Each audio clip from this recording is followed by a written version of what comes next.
Bienvenue dans le podcast Ayurveda de Mathilde et Julie, le podcast qui rend vivant. Nous te partageons ici des clés pour trouver ton équilibre, ta clarté, ta vitalité au travers de sujets inspirés et inspirants. Nous donnons la parole aux personnes qui, comme nous, servent, explorent et expérimentent le vivant.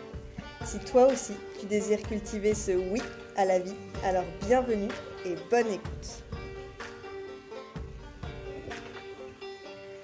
Bonjour à tous, bienvenue dans le podcast Ayurveda de Mathilde et Julie. On est ravis de vous retrouver aujourd'hui et d'autant plus ravis parce qu'on a la chance d'accueillir Nicolas Dumont. Aujourd'hui, on va pouvoir parler ensemble de la thérapie de l'hypnose et on va pouvoir faire des liens durant tout ce podcast avec l'Ayurveda.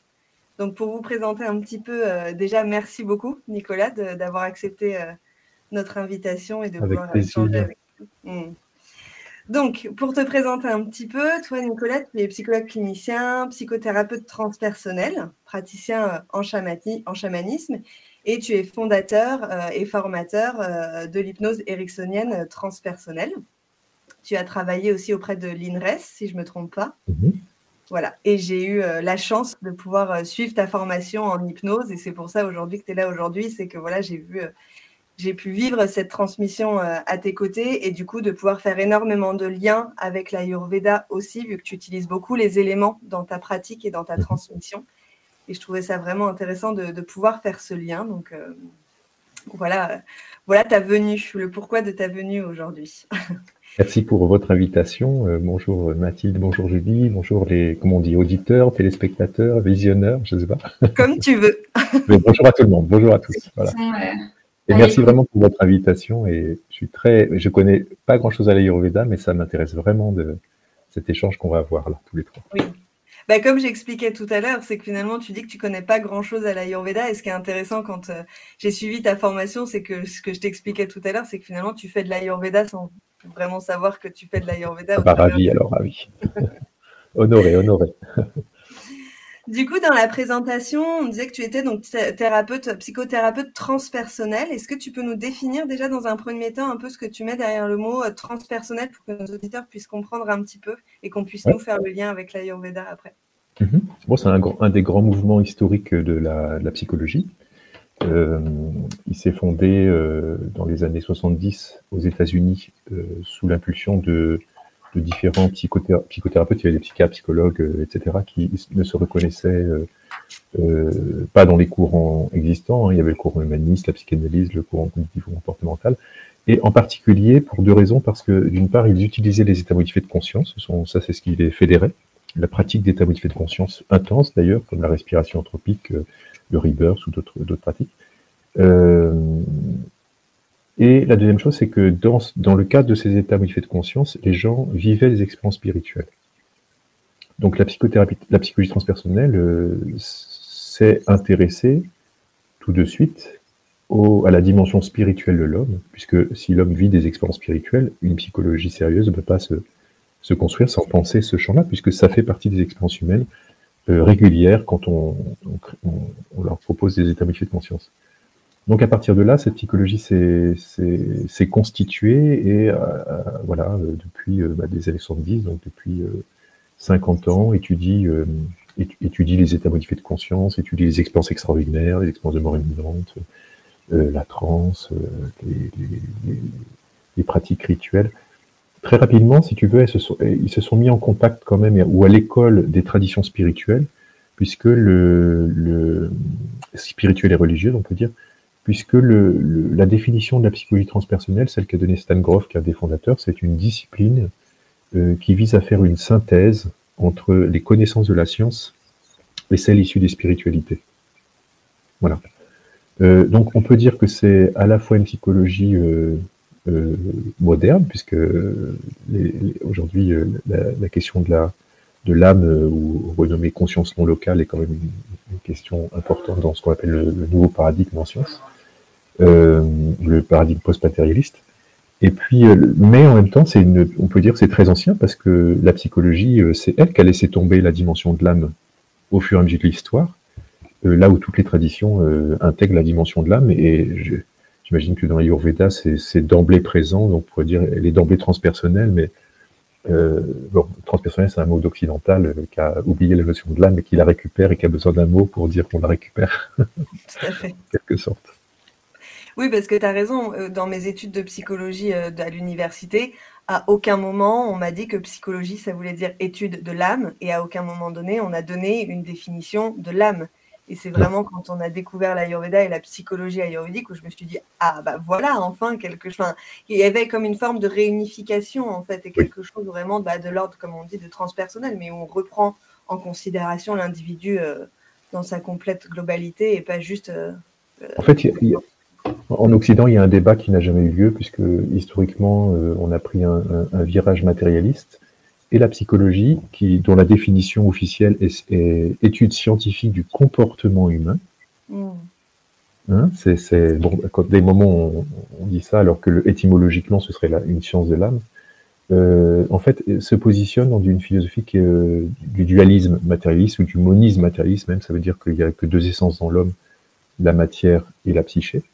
Puis après, elle a même vraiment pris un virage de monisme matérialiste. Ça veut dire vraiment, il n'y a plus qu'une seule essence, c'est la matière, et la psyché, voilà, vient des neurones, point. Et la psychologie transpersonnelle se remet dans une anthropologie, on va dire, au moins ternaire. C'est-à-dire qu'il y a un corps, une psyché et une âme, une conscience locale. Voilà, un petit peu pour la définir. Ok. Moi, j'ai une question pour un petit peu préciser ce que tu viens de dire. Quand tu parles d'expérience spirituelle, à quoi est-ce que tu fais référence? Dans l'étude, tu veux dire d'expérience spirituelle? Ouais. Oui, par rapport justement à cette définition du transpersonnel. Oui. Bien en fait, elles sont multiples. C'est tout ce qu'on. Alors, le mot transpersonnel, il veut dire au-delà, un trans qui traverse, qui est au-delà. On dit même nous, au-delà, en deçà et à travers le moi. Ce qui est transpersonnel, c'est ce qui va au-delà du moi, donc moi en tant qu'individu. En deçà, ça veut dire ce qui précède même le fait d'être un individu. Et puis à travers, ça veut dire ce qui même à travers moi passe d'une dimension de l'âme, on pourrait dire de l'esprit. Donc toutes les expériences de type, qu'on va dire transpersonnel ou spirituel, ce sont des expériences de relation. Moi j'aime bien quand même poser ça. Ce sont des expériences de relation avec des niveaux, avec on va dire des mondes, pour mettre un mot un peu flou, des mondes au-delà de moi. Donc ça peut être évidemment ce qui a à voir avec les dimensions transgénérationnelles, d'abord, parce que c'est des moments où je contacte des mémoires transgénérationnelles inscrites en moi, c'est déjà au-delà de moi en tant qu'individu. Ça peut être ancestral au sens aussi de contacter non pas des mémoires, mais des esprits qui sont les esprits de mes lignées, de mes ancêtres. Voilà. Ensuite, on va avoir la couche, on va dire, d'expérience karmique, par exemple, tout ce qui est lié aux vies antérieures, c'est-à-dire à moi, mais au-delà de ma personnalité d'aujourd'hui. Ensuite, il va y avoir la sphère d'expérience qu'on va nommer archétypale. Enfin, avant, on va nommer plutôt les expériences, on les appelait expériences chamaniques. Moi, j'aime pas trop le mot, parce que ça veut dire, en fait, toutes les expériences d'identification ou d'incorporation d'animaux, des moments où tu te vis en tant qu'animal, ou une essence végétale, ou minérale, ou être une rivière, ou être l'océan, ou être la galaxie tout entière. Ça veut dire, des identifications du moi, et en fait, que tu commences à habiter autre chose. Ensuite, tu as les expériences de type archétypal, l'expérience archétypale. Donc là, ce sont les contacts ou les relations avec des dimensions ontologiques vraiment très, très vastes. Et puis ensuite, il y a toutes les expériences là qu'on va nommer spirituelles. Donc là, ça peut être par exemple les expériences de mort imminente, les sortir du corps, des localisations de la conscience. Ça peut être aussi des contacts avec des esprits de tout type. Voilà. Puis ça peut aller jusqu'à l'expérience transcendantale où il y a une dilution de l'ego complète et puis vraiment un vécu de conscience cosmique. Voilà, j'ai pas fait le tour, mais à peu près ce qu'est une expérience transpersonnelle. Il y en a pas mal. Hein. Oui, en effet. Et ce qu'on peut inclure dedans, par rapport à ce que tu dis, il y a peut-être aussi le fait, effectivement, au travers de ces expériences qui se vivent au-delà, en deçà, au travers, une énergie, en tout cas, une relation avec des dimensions auxquelles nous sommes reliés et qui nous constituent et qui nous donnent accès à certaines formes de connaissances aussi qui sont déjà existantes de façon innée et qui se révèlent à nous au travers potentiellement de ces expériences spirituelles. Complètement. Complètement. Je pense que dès le moment où on sort de l'identification à l'ego, de l'illusion de l'ego, en fait, on a accès à un potentiel qui est peut-être illimité, en tout cas qui semble quasi illimité, quoi. Effectivement, les connaissances, dès que je suis dans certains états de conscience, j'ai accès à des stocks de connaissances ou à des connaissances qui sont bien au-delà de ce que je pensais savoir, quoi. Et là, justement, ça semble sans limite, hein. Tout à fait. Ben, c'est là, tu vois, où je rebondis avec vraiment ce que tu dis. C'est dans ton livre, on prendra un petit temps tout à l'heure pour parler de ton livre que tu as sorti sur l'hypnose ericksonienne transpersonnelle, mais tu parles beaucoup aussi de l'intelligence du processus quand tu es comme ça dans ces états modifiés de conscience qui permettent justement d'ouvrir ce champ des possibles et d'aller au-delà, en tout cas de transcender ce moi, de transcender cet ego. Et nous, tu vois, dans cette vision de l'Ayurveda, ce qui est très intéressant aussi, et pour l'avoir encore pratiqué ce matin, j'expliquais tout à l'heure avec quelqu'un que j'accompagne en hypnose, de voir comment on peut traverser justement au travers de ces états modifiés de confiance, on peut traverser et transcender cet ego, traverser des déséquilibres, c'est-à-dire ce qu'on appelle par exemple avidya, le voile de l'illusion, où on ne veut pas forcément voir, où on n'a pas cette compréhension, où il y a une lourdeur d'esprit, ou alors au contraire tellement de pensées, d'analyses qui ne permet pas d'apporter cette clarté. Du coup, à travers ces états modifiés de conscience, d'aller chercher ce processus de guérison profond finalement, et du coup de redonner cette autonomie propre à l'individu. Si tu as envie de nous partager en tout cas un peu, tu vois, de cette notion d'intelligence de processus qui nous va se rapprocher de l'énergie de Dhanvantari, qui est notre propre guérisseur intérieur, et comment on a la capacité de le générer, quoi. Oui, c'est vrai que moi, ça me fait toujours un peu penser au jeûne. C'est-à-dire que dès qu'on arrête de manger, le corps, il va se nettoyer, hein, il va se purger, il va même se réparer. Et en état modifié de conscience, on pourrait dire, peut-être c'est quand on arrête de penser, je ne sais pas, on arrête de manger nos pensées. Mais en tout cas, quand on se met dans cet état, c'est un peu comme sur le plan psycho-spirituel ou psycho-énergétique, je ne sais pas comment le dire. Mais en tout cas, il y a un processus autonome déjà on pourrait dire, de nettoyage, de purge.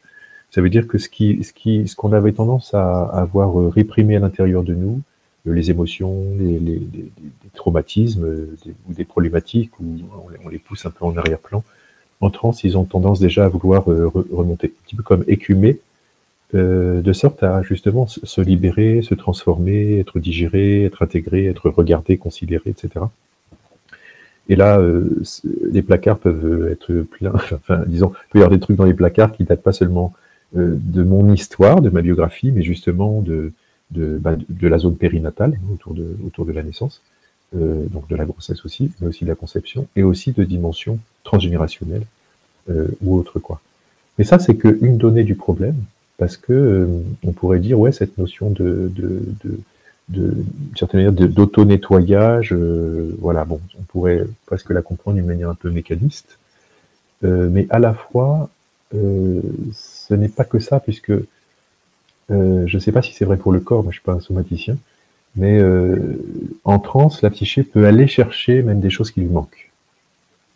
Ça veut dire on va aller chercher dans des mondes des choses qu'on n'a pas vécues dans notre histoire, et justement dans les mondes transpersonnels, parfois la conscience va aller chercher du côté du monde transpersonnel des choses qui nous ont manqué. Je te donne un exemple. J'avais une patiente qui avait une histoire de carence précoce. Ça veut dire qu'elle avait une mère qui avait été très froide, très opératoire. Et du coup, en tant que bébé, elle avait beaucoup manqué de sécurité, d'amour, de présence. Et dans sa première transe, elle a vécu une expérience spirituelle, de contact avec des dimensions d'amour spirituel, qui l'ont tellement nourrie. Elle me disait, mon cœur était comme une éponge sèche. Une éponge sèche. C'est comme si cet amour a rempli les alvéoles de miel. Et elle avait cette impression d'avoir été vraiment remplie, et moi je l'ai vu après cette transe, parce que c'est une date que j'ai suivie plusieurs années, et vraiment il y a eu un avant et un après dans sa vie, après cette transe. Ça a vraiment transformé les aspects de cette carence précoce, qui lui ont donné beaucoup plus de sécurité, et là on voit bien qu'en passant par des niveaux spirituelle de l'expérience, elle est venue guérir des dimensions psychiques. C'est-à-dire qu'il lui avait manqué dans sa vie concrète, quoi.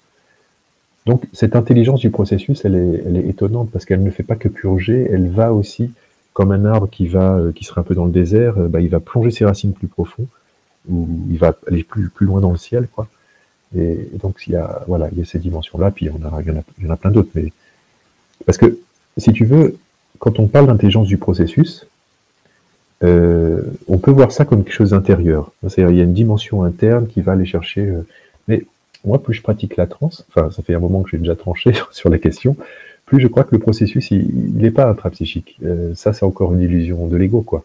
Ça veut dire que l'interdépendance de la vie, de l'ensemble de la vie, et même au-delà sans doute de la vie, il y a un tissu interdépendant, quoi. Et donc, à partir de là, les aides viennent d'un peu partout, quoi. Et pas que de l'intérieur, d'une synchronicité, d'un événement, du thérapeute lui-même, évidemment, de l'interpersonnel, mais aussi des dimensions transpersonnelles. Voilà. Des défunts qui interviennent dans le travail, justement des esprits, des énergies X ou Y qui tout à coup s'invitent dans le travail et vont être résolutifs de quelque chose, quoi. Donc voilà, pour moi, c'est ça, c'est ouvrir l'espace très grand, parce que le monde est très grand. Voilà, donc il n'y a pas de raison de fermer l'espace.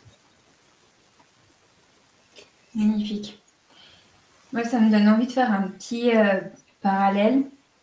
Donc, Ayurveda, ça veut dire connaissance de la vie. Donc, connaissance avec un grand C et vie avec un grand V. Et donc, ce qui inclut évidemment une connaissance qui est préexistante chez nous et qui surtout existe tout autour de nous et qui semble impalpable et qui pourtant l'est dès lors qu'on ouvre cet espace en fait de reliance, de relation et d'écoute.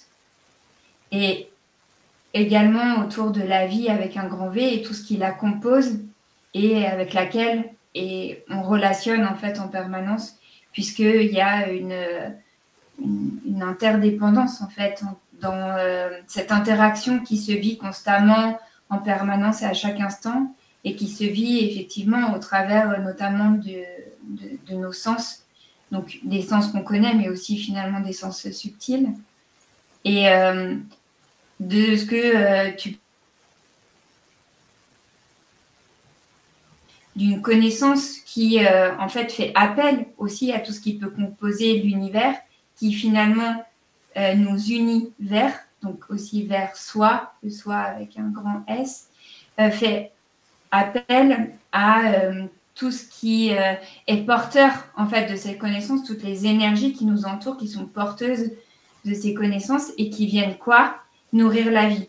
Nourrir la vie en nous. Et nourrir la vie, eh bien, ça peut être aussi bien dans un côté qui nettoie, qui libère, qui transforme, qui transmute, qui transcende, et aussi qui est dans un aspect de nourrir par rapport peut-être à quelque chose qui a manqué, qui est laissé vide, et qui à un moment donné, par cette reliance à cette connaissance, va appeler les êtres, les énergies, les fréquences, en tout cas tout ce qui nous entoure et qui compose cette intelligence pour venir en fait nourrir la vie en nous au travers de ce qui est vivant autour de nous et finalement rétablir ces liens qui sont souvent coupés, méconnus, conditionnés et qui pourtant sont tout autour de nous à chaque instant et qui nous soutiennent dans notre processus d'être vivant. Moi, je trouve que ta définition, elle est super, Julie. Elle est bien meilleure que celle que j'ai donnée.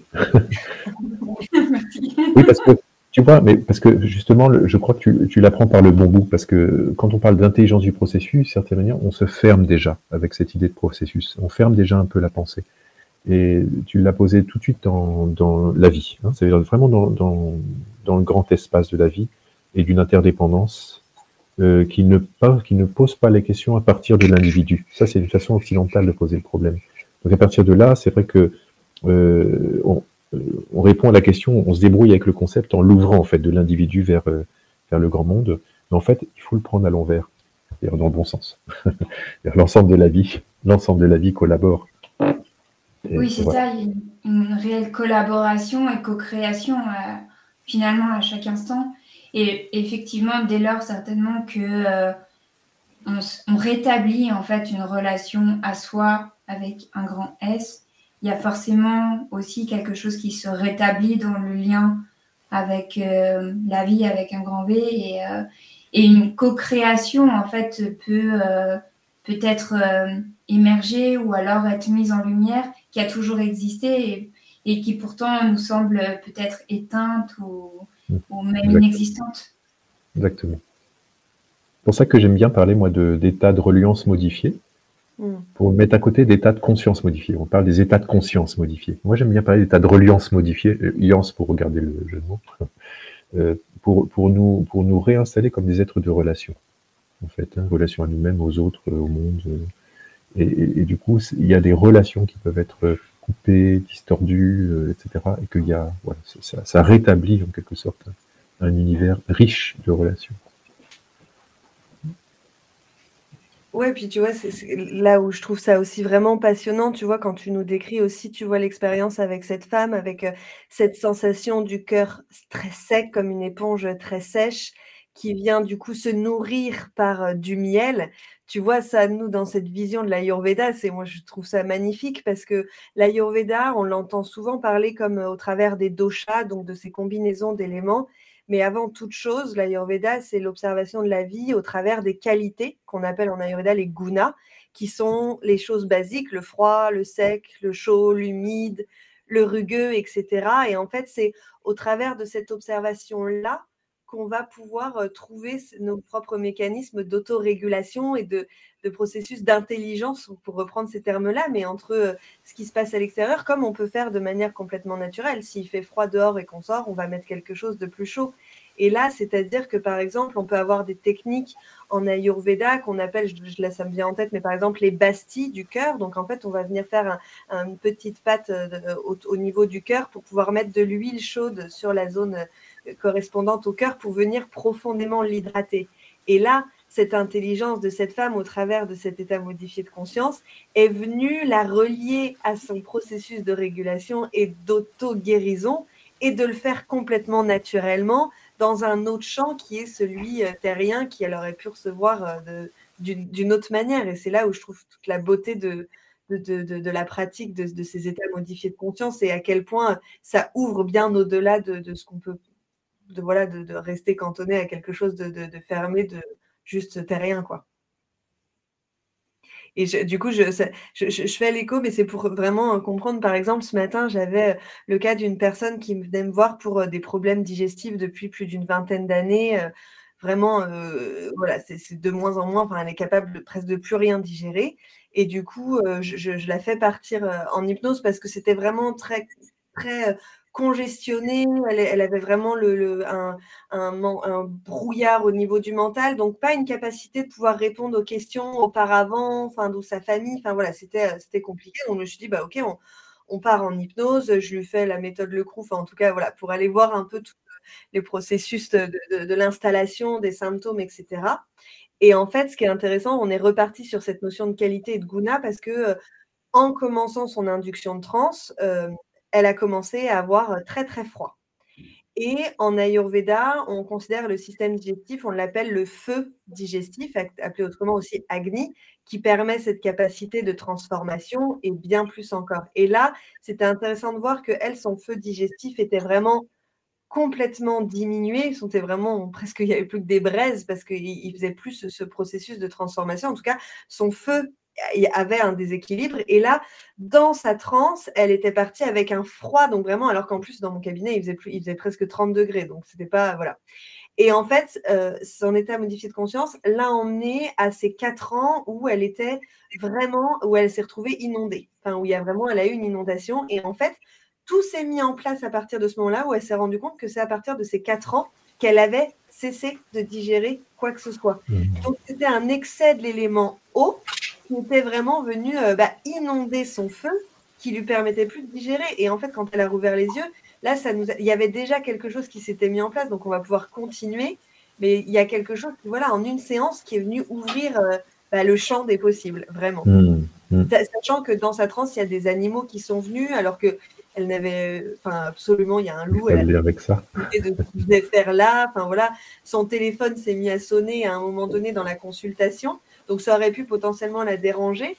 et en utilisant la pratique que tu as utilisée et en utilisant justement tout le champ des possibles, plutôt que d'être gênée, j'ai utilisé dans sa transe ce téléphone qui sonne.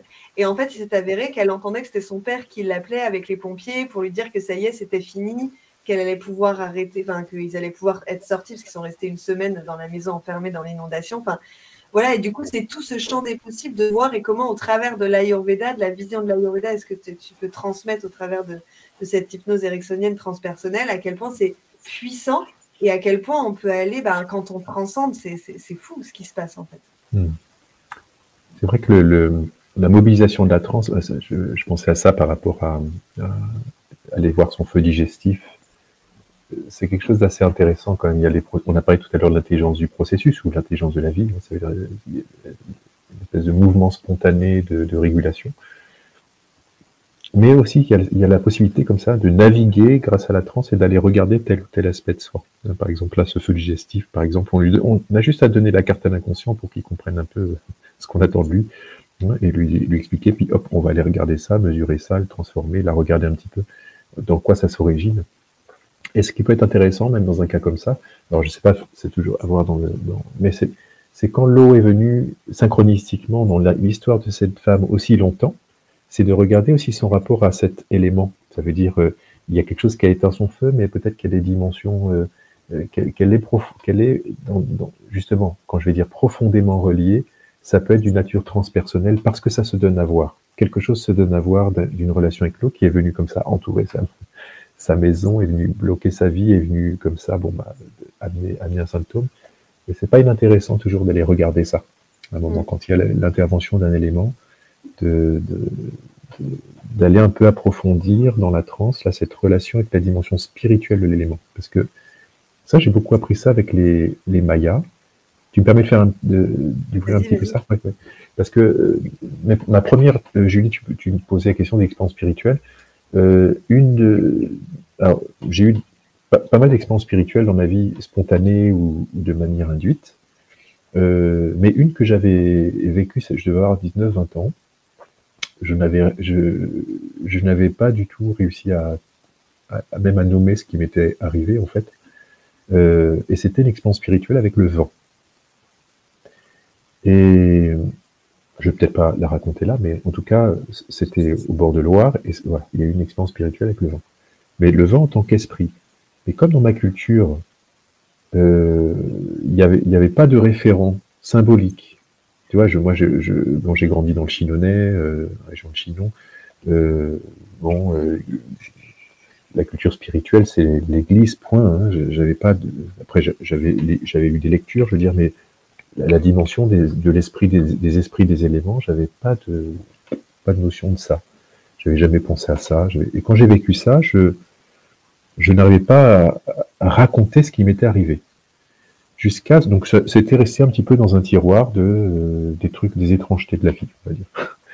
Et puis, voilà que ma vie me conduit au Mexique et à y aller régulièrement et à commencer à me relier aux traditions de là-bas, mais aussi en particulier aux traditions mayas.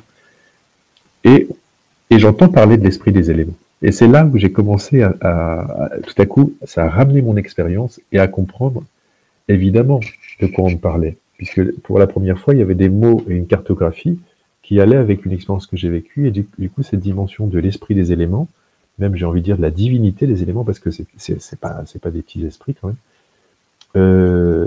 m'a parlé tout de suite, oui, dans mon expérience. Et du coup, voilà, je suis rentré assez naturellement dedans. Et j'ai commencé à rencontrer, pas tous, mais il m'en manque un, au moins à pousser la porte, il résiste pas, je résiste, mais qui reste un profond mystère. Pour moi, c'est l'eau. C'est l'eau, justement. Il reste un profond mystère pour moi. J'ai déjà connecté les esprits de rivières, des choses comme ça, mais l'eau en tant qu'élément, ça reste un mystère un peu inaccessible. Alors, c'est encore un truc à ouvrir chez moi, là, quelque part. Mais le vent, l'air, magnifique, le feu, la terre, voilà. Et mais pas de les rencontrer en tant que matière, mais vraiment en tant qu'esprit. Ça, c'est ouvrir une porte. Hein, voilà.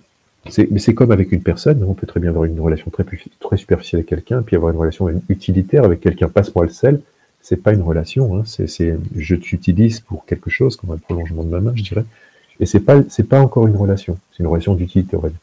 Mais dès le moment où je commence à rentrer en relation avec toi en tant qu'être, en tant qu'altérité, il se passe des choses, et c'est une interaction, hein, dans les deux sens, quoi. Et là, je découvre une dimension de la relation. C'est pareil avec les éléments. Voilà ce que je peux dire.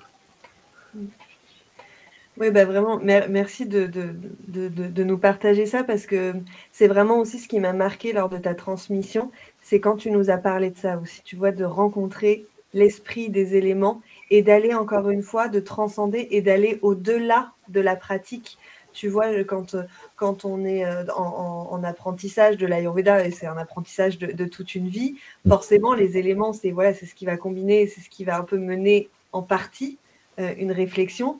Mais c'est comment est-ce qu'on considère ces éléments? Est-ce qu'on est vraiment allé les rencontrer? Et qu'est-ce qu'on met derrière ce terme-là du feu, de la terre, de l'air, du vent? Parce qu'en fait, finalement, la plupart, on les voit sous notre propre prisme de qu'est-ce qu'on met derrière ça, mais on en oublie justement tout ce mouvement vers l'extérieur et quel est l'esprit et comment, d'aller bien au-delà de juste la théorie et le vent fait ceci ou cela, quoi. Alors, je peux transmettre quelque chose que j'ai vraiment senti chez les Mayas. Il y a plein de traditions mayas, mais c'est pour pas préciser. Mais c'est vraiment que, d'abord, on les appelle los abuelos, los abuelas. Hein. Donc, ça veut dire que c'est nos grands-pères, c'est les grands-pères, les grands-mères de toute vie, ils tissent la vie, donc ils sont en arrière-plan de toute vie. Hein. Mais ça va au-delà parce que aboué chez un en Amérique latine, hein, c'est le grand-père, la grand-mère, ils ont une place affective et affectueuse très forte. Hein. Et c'est de ça dont on nous parle, en fait. Ça veut dire que c'est créer une relation avec un esprit, avec un élément, c'est être dans une relation amicale, fraternelle, familiale. Et c'est d'abord une relation de cœur. C'est pour ça que je dis que la meilleure façon d'entrer en relation avec les éléments, c'est d'y aller avec la simplicité d'un enfant. Un enfant aura tout de suite plus spontanément une relation avec ça parce qu'il va y aller d'une manière très affective et pas dans une complexité mentale. Il va pas se poser de questions. Tu dis, parle au vent comme à ton ami, il va lui parler, mais sans réserve. Hein, et il est beaucoup plus à même de contacter cet esprit du coup. Et c'est ça, c'est y aller avec,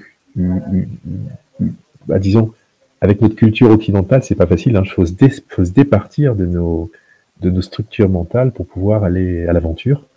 Et puis à partir de l'aventure, c'est recréer des compréhensions personnelles. Quoi. Mais voilà, c'est ok. En tout cas, ça marche. Donc, c'est pas rien. Ouais, pas du tout. Et puis c'est très, comment dire, disons que ça, par rapport à ce que tu disais tout à l'heure, ça complète toute une dimension de la rencontre avec soi-même et ce qui nous compose. Puisque nous, en Ayurveda, on aborde ces 5 éléments. Et que le premier élément est celui de l'éther, donc de l'espace, Akash, qui est le non manifesté, dans lequel tous les potentiels de manifestation sont. Et finalement, tout le processus d'incarnation découle de la densification de la matière et donc en fait de la densification de ces éléments. Et la manière aujourd'hui dont on nous transmet, quand même dans la majorité en fait des formations d'Ayurveda, c'est une rencontre avec ces éléments au travers de leur fonction physiologique, leur fonction en fait. Donc quelque chose de plus concret, de plus palpable et qui évidemment parle de l'être d'une manière, on va dire, plus globale et plus en lien avec la vie et du coup la nature, avec un grand N. Toutefois, ça reste quand même dans une forme de compréhension intelligible par le mental qui va projeter des concepts et des manières de comprendre, en fait, pour que ce soit peut-être plus concret, plus facile à s'approprier par rapport à l'intelligence avec laquelle les formations sont faites et le processus d'apprentissage. Et finalement, dans cette possibilité de rencontrer ces 5 éléments qui nous composent, donc surtout que non seulement ils nous composent, puisque notre processus d'incarnation découle de ça, dans leur densification. En plus, ils nous composent puisque, effectivement, au moment de notre incarnation, c'est-à-dire du fait de notre naissance, il y a des éléments qui sont prédominants chez nous et qui vont en fait nous accompagner tout au long de notre vie et nous donner des caractéristiques particulières par rapport à notre singularité et notre manière de nous exprimer dans le monde. Et puis, il y a aussi dans cette notion d'éléments le fait que tout autour de nous, dans notre environnement proche, que ce soit les personnes, que ce soit notre environnement, notre maison, que ce soit la région dans laquelle on habite et que ce soit aussi la saison dans laquelle on est actuellement, il y a une combinaison d'éléments qui existent. Et du coup, ces combinaisons d'éléments qui relationnent et interagissent ont aussi une interaction avec nos propres éléments, donc ceux qui prédominent à notre naissance, mais aussi ceux qui sont en cours par rapport à notre état d'équilibre ou notre état de déséquilibre. Donc, le fait d'avoir la possibilité d'aller rencontrer ces éléments dans leur essence, c'est-à-dire dans leur esprit, avec un grand E, nous permet aussi de pouvoir rétablir peut-être un lien avec les propres éléments qui nous composent, donc les éléments de notre naissance qui sont prédominants, et peut-être aussi finalement les éléments qui sont en ce qu'on appelle en vikruti, donc en déséquilibre à un instant T, donc ce dont tu parlais aussi, Mathilde, tout à l'heure, par rapport à cette femme. Et ça permet de venir rétablir un dialogue.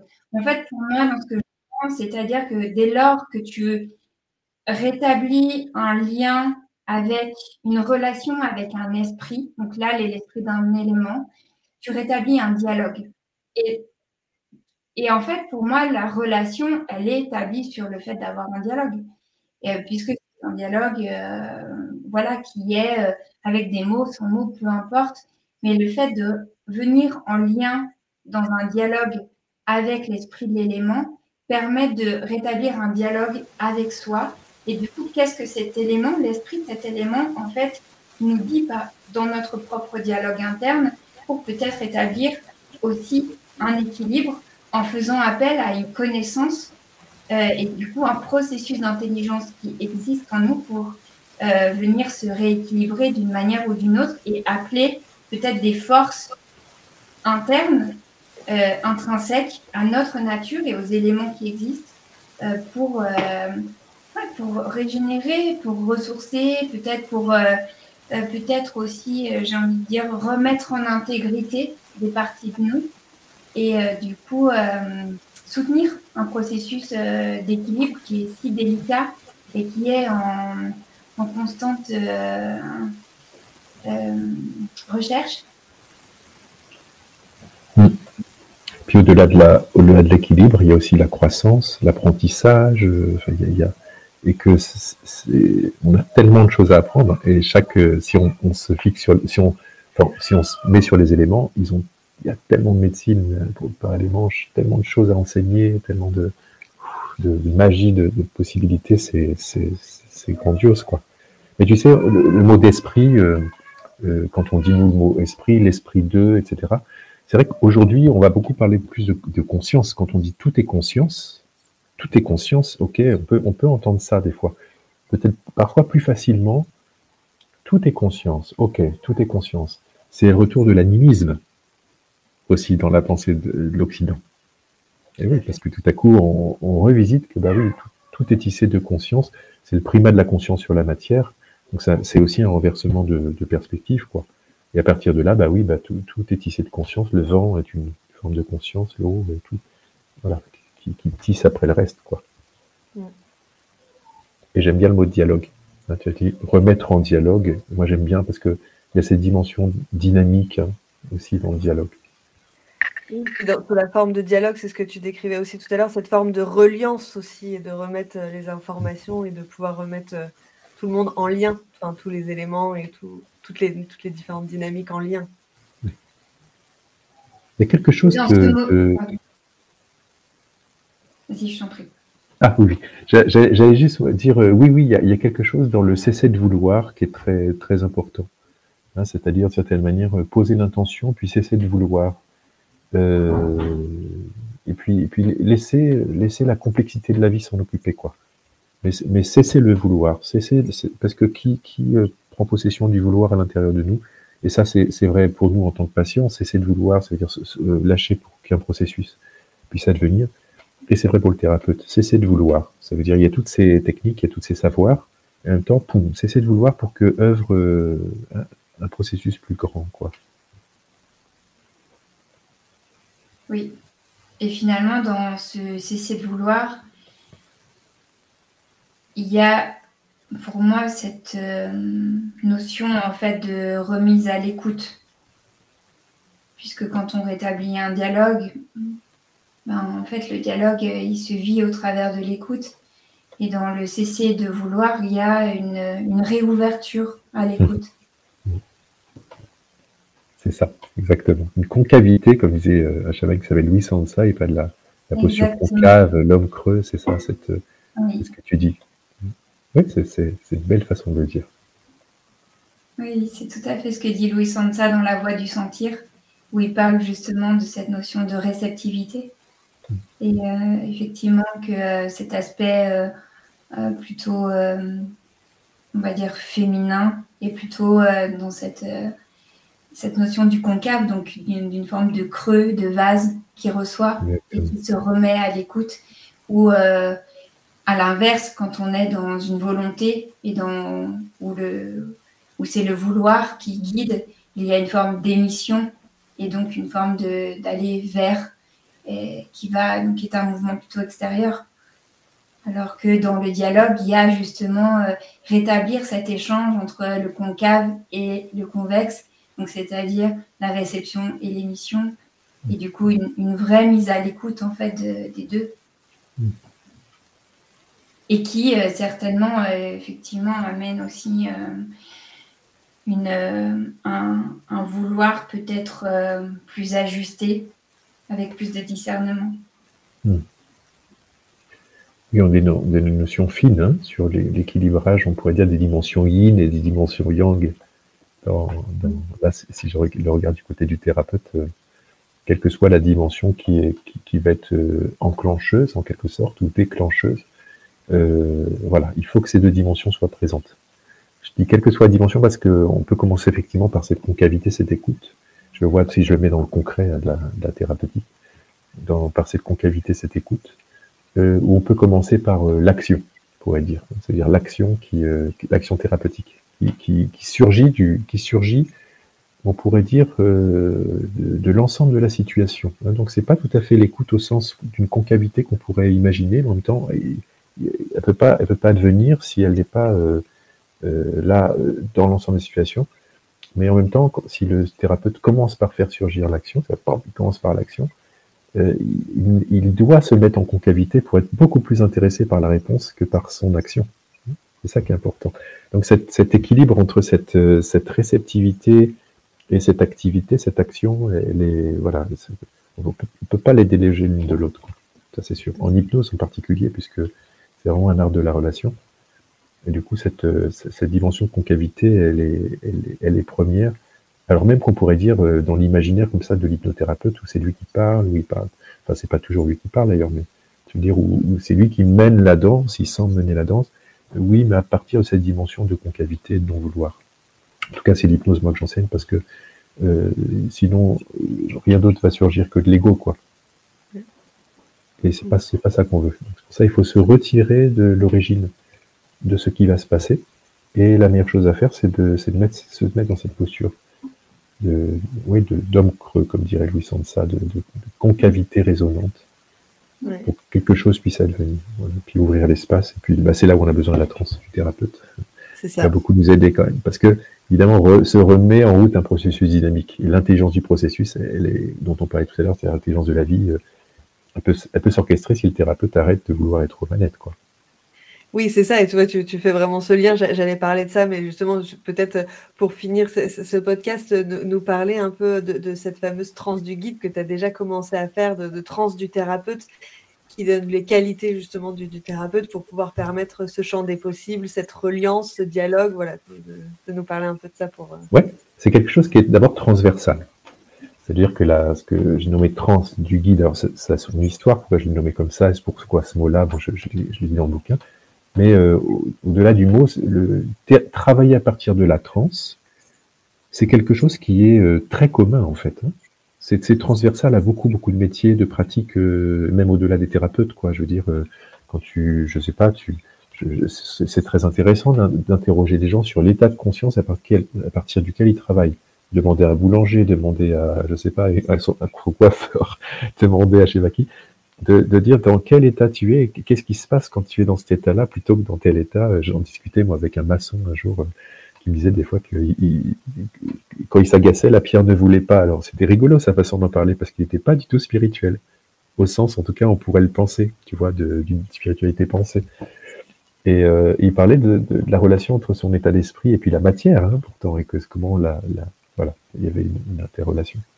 Alors, cette transe du thérapeute, évidemment, l'hypnose, elle est importante. Milton Erickson, qui était le créateur de l'hypnose ericksonienne, avait beaucoup insisté là-dessus. Ça veut dire que c'est une hypnose dans laquelle le thérapeute aussi travaille à partir de sa transe. Et là, positionnons ça comme on pourrait dire, un point de départ, il remet le thérapeute en lien avec les thérapeutes traditionnels, puisque si tu prends les thérapeutes premiers, qui sont ce qu'on appelle les chamans, le chaman travaille à partir de la transe. Il travaille à partir de la transe. Puis quand il n'est pas en transe, il est de toute façon pas dans un état massivement analytique, comme on le prône en Occident, on l'éduque depuis qu'on est enfant. Il est beaucoup plus dans un fonctionnement plus hémisphère droit, plus impliqué, plus dynamique. Et donc voilà, donc la transe de l'hypnothérapeute, c'est une transe qui est, on va dire, hétérocentrée, au sens qu'elle est centrée sur l'autre. Hein. Mais en fait, moi, quand je observais la transe, puis l'évolution de ma transe de thérapeute, ce que moi, dès le départ, ça a été, on va dire, un axe très important pour moi, dès que je suis formé à l'hypnose ericksonienne. Vous avez dit, il faut travailler à partir de la transe. Je l'avais lu chez Erickson. Je voyais qu'il travaillait aussi à partir d'états de transe très profonds, lui. Et du coup, ça a été mon axe à moi. Ça veut dire développer cette question partout où j'allais, investiguer, moi travailler. Et le chamanisme a beaucoup aidé, puisque là, pour le coup, j'ai beaucoup cheminé avec, et puis dans des états de transe très profonds. Et puis travailler aux côtés des chamans aussi, et d'observer qu'il y a des qualités, parce que je ramenais tout ça moi dans l'hypnose, parce que je travaillais à l'hôpital, je travaillais en toxicomanie, donc quand tu travailles à l'hôpital, tu vas pas sentir un tambour ou je ne sais quoi, ou du tabac, l'hypnose c'est tout terrain, tous les âges, toutes les personnalités, donc l'hypnose très bien, n'importe où. Et en même temps on raconte des histoires, et on fait ceci, on fait cela, et les gens ouvrent des mondes, et les mondes qui ouvrent à l'intérieur d'eux, c'est les mondes qui s'ouvrent. Mais à partir de là, moi, ma transe de thérapeute, je voyais qu'elle avait des colorations différentes. Et c'est là où je voyais que s'invitait, dès le moment où je lâchais, moi, le fait du stéréotype de l'hypnothérapeute qui devrait faire comme ci ou comme ça, simplement je laissais faire ma transe de thérapeute, et je voyais qu'elle allait dans des polarités qui pouvaient être très terriennes, ou très monde du milieu, ça veut dire très toi et moi, hein, en tant que deux humains l'un face à l'autre, mais ça pouvait tout à coup très énergétique, et là je sentais l'énergie de la terre, on pourrait dire la Kundalini, le Chi, je sais pas comment, hein, mais je veux dire, moi les Kundalini me parlent bien, énergie très terre, très serpentoïde, qui travaillait dans la transe où les corps sont beaucoup plus impliqués, et puis des dimensions très, on va dire, ciel, très unificatrices, où là, des dimensions de l'amour, mais pas l'amour interpersonnel, les dimensions d'amour spirituel s'invitent dans le champ, avec aussi des manifestations de ce que Corbin appelait le champ imaginal, ça veut dire des images de nature spirituelle, ou des contenus de nature spirituelle. Voilà, du coup, si je résume, on retrouve les trois mondes du chamanisme, une transe qui va être plus polarité monde d'en bas, très terrienne, on va dire, très énergie de terre, une transe très monde du milieu, qui va être interpersonnelle, et puis une transe très monde d'en haut, moi je discernais entre le mystique et le canal, ça veut dire le mystique il s'élève vers l'extase en quelque sorte, et puis le canal il fait descendre l'information du ciel vers la personne. Voilà. Donc après, chaque thérapeute va avoir ses énergies, ses mondes privilégiés, on va dire, dans sa façon de travailler, ses alliances, ses formes. Et moi, l'idée, c'est d'essayer d'ouvrir ces trois mondes, en fait, de s'ouvrir à ces trois mondes, puisque pour moi, si j'ai une perspective de l'ouverture spirituelle, c'est ça, c'est ouvrir toujours un peu plus son univers de relations. Donc s'ouvrir à l'ensemble des mondes. Voilà, c'est un petit peu ce que je peux dire. Donc cette transe du guide, elle vient mettre un mot pour parler d'utiliser des portes d'entrée, puis après on ouvre nos mondes de sorte à pouvoir laisser ensuite sa transe de thérapeute la plus libre possible. Voilà. À partir de là, s'invite les esprits, s'invite tout ça, selon nos alliances, quoi. Ça invite le champ des possibles. Ça invite le champ des possibles. Magnifique, merci pour cette définition. On n'en a pas parlé, mais je tiens vraiment à parler du livre que tu as pu écrire sur justement l'hypnose ericksonienne transpersonnelle, où justement tu reprends toutes les notions là qu'on a pu évoquer et qui peuvent se lire de plein de manières différentes avec les connaissances et puis voilà, c'est ce qui nous habite. Et vraiment, merci pour la transmission que tu as pu mettre dans ce livre, parce qu'il est vraiment très, très puissant et il fait vraiment, en tout cas, beaucoup de bien dans le sens de cette ouverture. Voilà, on va réutiliser l'expression champ des possibles, mais d'avoir cette capacité à travers un livre et à travers comment tu exprimes toutes ces choses-là, cette ouverture à l'autre, et comment déjà au travers de bouquins, on est déjà dans cette reliance et dans cette réouverture au dialogue. Et c'est vraiment pour ça vraiment un grand merci. Merci également. Moi, je pense que justement l'univers des possibles, je pense que si je dois donner une définition de qu'est-ce qu'un humain, parce que qu'est-ce qu'un chat, d'une certaine manière, le chat, il n'a pas tellement de choix d'être il peut pas être autre chose qu'un chat, quoi. Donc, il peut pas être un poisson ou autre chose, mais il va être un chat, il va avoir ses comportements de chat. Mais qu'est-ce qu'un humain? Je crois que c'est un champ des possibles. Et que c'est vraiment, on peut designer d'une certaine manière l'humanité que nous voulons devenir. Et ça, c'est une question qui est pas que, c'est une question qui est une question large, y compris collective. Ça veut dire quel avenir collectif on veut construire. Qu'est-ce que c'est que cette humanité? De quoi on veut témoigner? Est-ce que c'est un petit peu ce paysage pathétique là qu'on a coélaboré tous ensemble, quoi? Je parle de l'état de la nature, je parle de l'état de notre humanité aussi, et tout. Enfin, c'est-à-dire, on est en évolution, on est vraiment en évolution, mais qu'est-ce qu'on veut devenir? Et ça, c'est une question pour chacun, c'est-à-dire, tiens, quelle humanité je veux devenir, quelle humanité je veux cultiver en moi, et puis autour de moi, quelles valeurs j'ai envie de cultiver autour de moi. On changera pas le monde, parce que le monde, il n'a pas besoin de nous pour changer, il évolue, et moi, je suis quelqu'un de très optimiste, et je pense que cette intelligence du processus, elle est en route et elle nous aimante. Donc, il n'y a pas de problème en soi. Et puis en même temps, ça a aussi besoin de nous, quoi. On ne peut pas non plus être complaisant et passif dans cette aventure, quoi. Donc, voilà, je dirais ça. Et la transe, d'une certaine manière, elle ouvre nos mondes de possibilités. Tout à coup, elle réouvre notre humanité c'est très grand, en fait. Oui, en fait, à la transmission de nos valeurs et à la vibration que ces valeurs portent et qui se diffusent au travers de nous et qui contribuent à cette évolution globale. Oui, puis tu vois, dans transmission, il y a le mot trans dans la mission. Complètement. Exactement. En tout cas, merci beaucoup, Nicolas, d'avoir pris ce temps pour partager tout ça avec nous. Merci, ça donne envie de faire l'Ayurveda. Ça me donne envie de faire l'Ayurveda. Ça a l'air passionnant. C'était un petit bout d'échange qui donne envie de plus. Oui. Merci beaucoup à toutes les deux. En tout cas, je vais mettre toutes tes informations. Vous pourrez, comme ça, les gens pourront retrouver toutes les informations, ton site internet et puis ton livre, etc. Vous trouverez tout ça dans le descriptif du podcast. Merci beaucoup. Merci beaucoup à toi, Nicolas. Merci à tous pour votre écoute. Oui, et puis on se retrouve dans 15 jours. À très bientôt. Au revoir. Tu as aimé cet épisode? Dis-nous en commentaire ce qui t'a plu. Puis, clique sur le 5 étoiles de ta plateforme d'écoute préférée, abonne-toi et fais-le voyager. Tu es curieux? Découvre les packs Sommet Ayurveda qui contiennent des dizaines de contenus vidéo, audio et PDF. Disponibles sur notre site internet podcast-ayurveda.com. On se retrouve dans 15 jours pour un nouvel épisode.